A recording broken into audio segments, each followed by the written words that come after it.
Let's say you have a column of text that was created by a formula, like you see up here. And when you try to edit the text, you can't. What you get is the formula within each cell. To edit the text, what you need to do is copy it and then paste it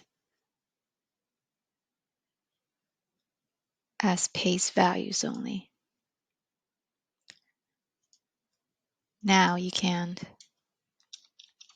edit the text as values only. And you can do this for all the other cells in the column. Copy,